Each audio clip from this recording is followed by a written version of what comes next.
Moi j'aime bien l'équipe de Montpellier. Moi je crois que par le passé oui, Marie-Josée Pérec, après je suis peut-être d'une autre génération, je crois que c'est des femmes qui ont porté haut les couleurs de notre pays et de leur discipline, et je pense qu'on s'y retrouve à travers ce genre d'athlètes. L'équipe des Tigresses, évidemment. Alors moi je suis venue pour les Tigresses, donc je vais dire les Tigresses, parce que je suis pas de la région, donc non. Là-dessus je suis claire. Alors je crois qu'on progresse. On commence à en parler de plus en plus de tous les sports. Alors moi je vais surtout parler de la pratique féminine au niveau du rugby. C'est en nette progression, parce qu'on se rend compte que le sport féminin, il évolue, qu'il est agréable à regarder. Je crois que les gens retrouvent beaucoup de fraîcheur, beaucoup d'authenticité qui a été perdue chez les garçons. Et ça, je crois que ça met vraiment en valeur le sport féminin. Et c'est le message qu'on porte aux joueuses, c'est continuez à jouer, ayez le sourire, régalez-vous et soyez vous-même. Je crois que le message, c'est ça, et que plus on arrivera à rester authentique, je crois que, et bien évidemment avec de la performance, les médias nous suivront. Non, il n'y a pas des sports qui sont réservés qu'aux hommes. Après, ou que réservés aux femmes. On peut retourner la question aussi. Parce que dès l'instant qu'on soit un garçon ou une fille, si on se fait plaisir dans quelque chose, qui aujourd'hui est à même de juger si c'est bien ou si c'est pas bien? La question, elle est là. Après, si une femme pratique un sport qui est dit d'homme, elle va rien lui prendre. Elle peut que l'enrichir. La vraie vie, c'est quoi? C'est la mixité. C'est la mixité à l'école, c'est les hommes, c'est les femmes. Et je crois que dans le sport, c'est la même chose. Alors, qu'on puisse jouer en mixité jusqu'à un certain âge, parce qu'après, forcément, c'est un sport de combat, donc il y a des différences qu'après on scinde, bien évidemment. Mais autrement, je crois que c'est vraiment quelque chose qui est important, et au contraire, qu'on doit partager. Parce que je crois aussi que ça met vraiment un équilibre dans notre discipline. Chacun fait le sport qu'il a envie. Je veux dire, voilà, s'il y a un homme qui veut faire de la danse, qu'il fasse de la danse.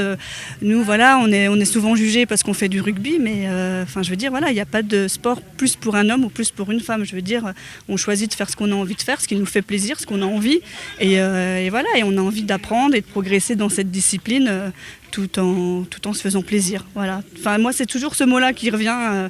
Maintenant, c'est vrai que je prends de la bouteille aussi, donc je suis dans la compétition aussi, mais ce que je dis aux plus jeunes, c'est vraiment de garder cet esprit de se faire plaisir.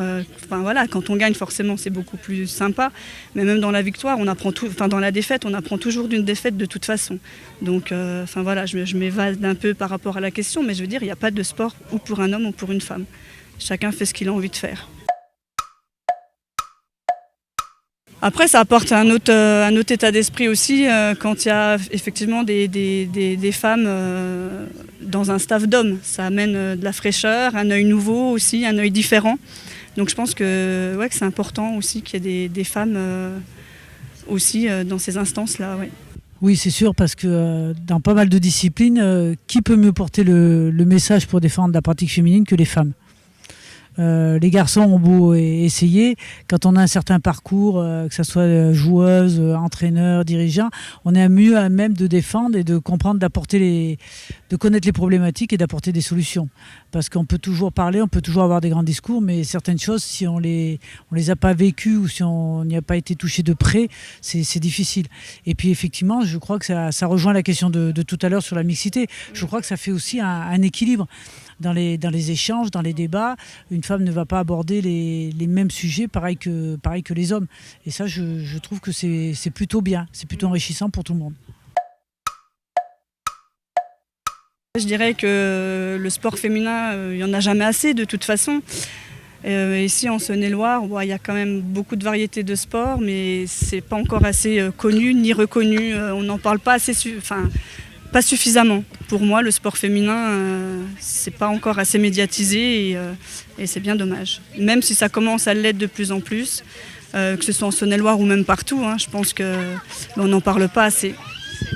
Après, je crois qu'il faut, même si je connais pas la problématique locale, hein, je crois que partout, notamment sur certaines disciplines, encore une fois le rugby, je crois qu'il faut aller cogner aux portes des élus locaux, leur dire mais non, mais des filles qui jouent au rugby, ben oui, ça peut être très bien, ça peut amener quelque chose à la ville. Le lien social, je crois, est hyper important. Quand on a des quartiers difficiles, d'aller sortir des gamines de quartier, je crois que ça aussi c'est important, et on peut très bien y arriver à travers le sport. Et forcément, il y a la culture, il y a le sport, et c'est pas que les garçons, bien au contraire, il faut aller chercher les filles, et le sport en fait partie. Donc pour toutes les collectivités, il faut aussi qu'ils puissent entendre ce message et qu'ils aident les associations qui veulent justement construire un projet autour de tout ça. Ouais. Alors moi j'ai eu une carrière de sportif de haut niveau, ça fait maintenant quelques années.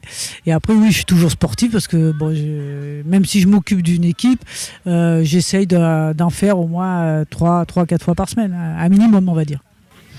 Et moi, je viens d'avoir mes 40 ans là et je suis toujours joueuse invétérée des tigresses. Donc je sais qu'il faut que j'arrête, mais j'y arrive pas.